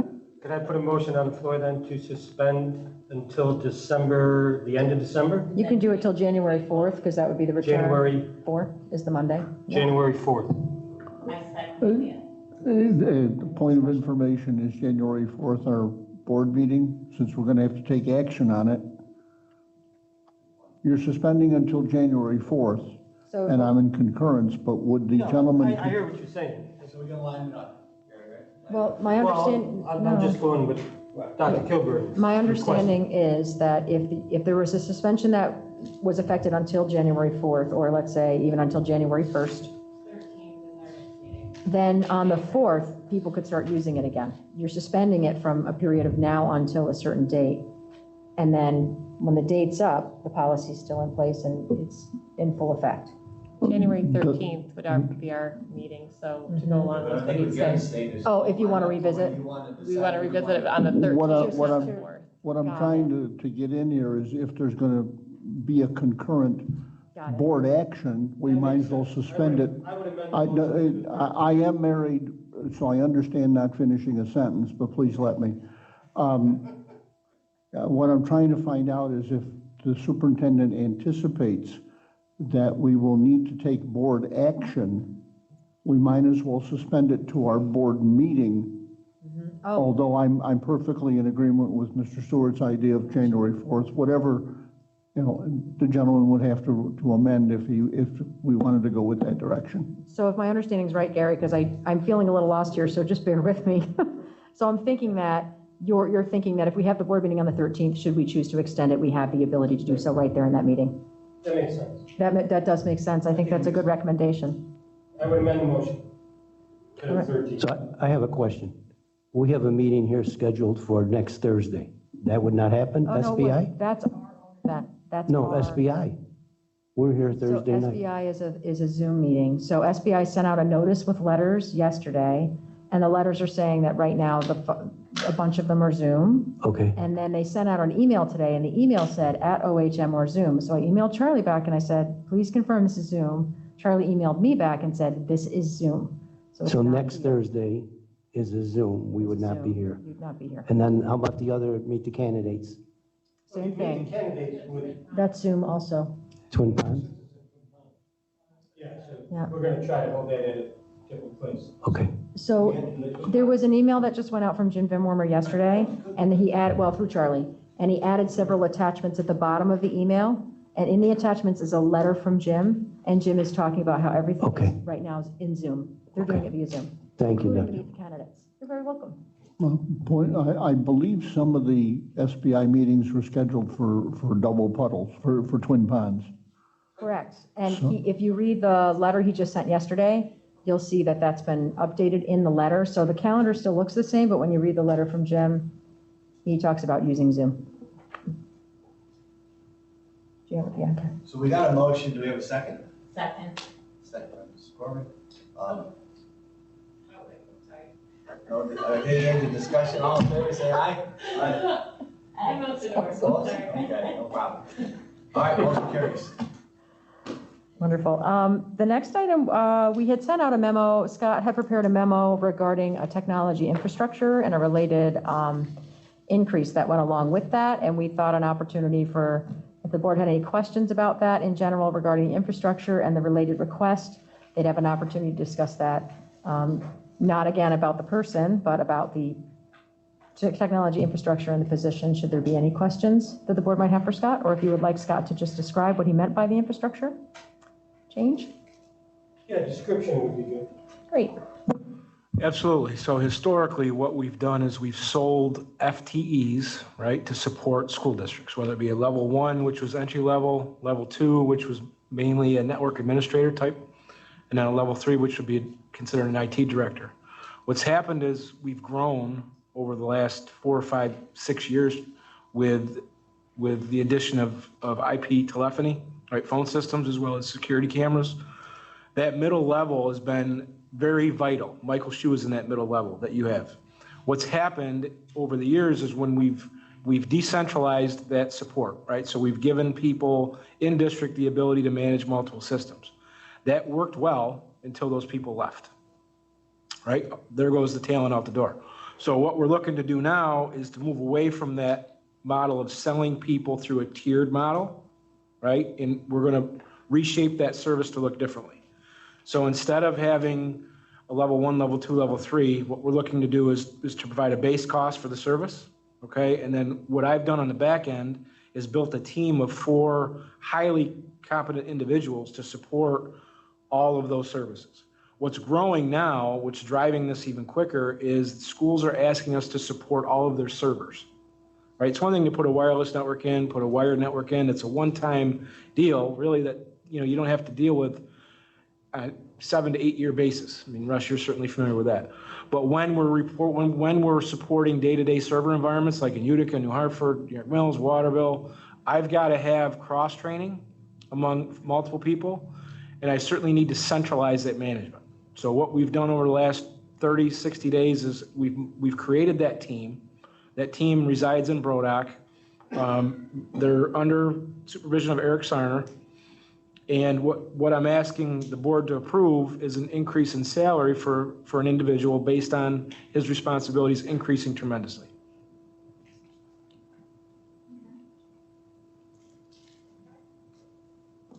I have a question. Mr. Morris, if we approve the salary for this gentleman, which certainly is deserved, should there come a time in the future where you will no longer need this team, does the salary stay or does it go back to what it was? This team is going to be required for us to continue this level of support as we move forward. Thank you. So are there's 4 of them. Yeah. Are the other 3 in line to have the same? No. So the server support piece has been the one that's grown the quickest. I won't say the quickest. I mean, we designed around the other 3, right? I didn't really have necessarily a plan for how to, we were supporting servers, right? in a decentralized model with people in school buildings. What this is going to give us is the ability to centralize that back at Court Street. So it's given me another layer of support, as well as with the cross-training among those four. It's better protecting all of our component schools. Just how hard is it to keep staff?